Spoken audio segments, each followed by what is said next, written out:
use nuclear weapons. Joining me now to talk about it is Kelly Craft, former U.S. ambassador to the United Nations. Ambassador, great to see you. Thank you for being here. What do you make of President Biden's comments, his Armageddon comments?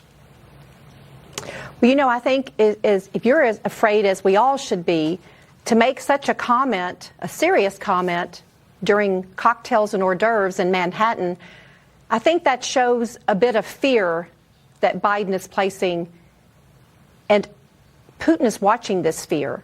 I mean, this is not only Putin, the Kremlin watching, it's China, it's the Chinese Communist Party, it's Iran, it is North Korea. They've been, shooting missiles over the island of Japan. I think this is something that we need to take note. We need to stress deterrence. We do not need to be fearful. This is an evil monster. We need to take this serious, and we have got to deter evil. It's a great point that these people are looking very closely at the psychology of the American public at large and of individual leaders that we have. And I know the mainstream media hates these what-if questions, but hey, what if President Trump had another term? Do you think that if President Trump had another term that Putin would have gone into Ukraine at all? We wouldn't be having this conversation if President Trump had another term, because the respect that President Trump had from countries was respect from some of them out of fear, because they knew in the face of evil we would take action. We would not react. We would have acted. Well, we took action against the Russians in Syria. That force that's causing havoc now in the Ukraine that was based in Syria, that group of renegade soldiers that they use for really dirty operations, we killed over 200 of them under Donald Trump. So Putin knew that Donald Trump was serious about pushing them back when needed. Yes, and they all knew that America is the superpower.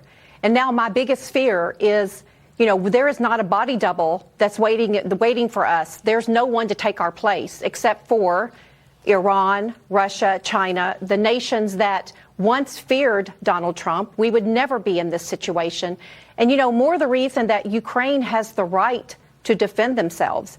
I mean, when they have been attacked, they have been very restrained, because they could have attacked any infrastructure in Russia, but instead they attacked the Kerch Strait Bridge because that was allowing the Russians to transport military equipment and their military men over to Ukraine. I mean, these are war crimes that Putin is committing.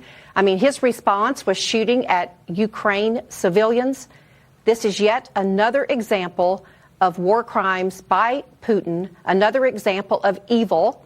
And we must take this very serious. We must deter this. We must make him wish he had never been involved in attacking Ukraine. The explosion, that bridge explosion, was very important. And it makes me wonder what Putin does do next. I mean, he's not going to just walk away from Ukraine the way that the Soviet soldiers walked away from Afghanistan. I get the sense that he is going to try something more than just walk out of there, right?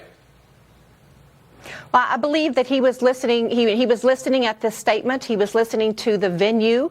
He was listening to whether or not this was serious. Was this statement in fear, which I believe it was, which is a really poor message to send to Russia, and as we've just discussed, to Iran, China, and North Korea. I believe that this is only going to provoke Putin, as we have seen with his reaction upon the attack on Ukraine civilians. Yeah, and again, you wonder whether he's making that calculation. Russell Mead wrote about it. He said, would we risk New York to keep Odessa free? I mean, that's kind of the big question hanging over all of this, if it came to that. I just don't think the president has made the world a safer place with those comments. And then again, the constant backtracking that you get on stuff that he said, that also leaves people a little less confident. Ambassador, great to see you. Thank you so much for being here. Appreciate it. And stay with Kudlow. We'll be right back.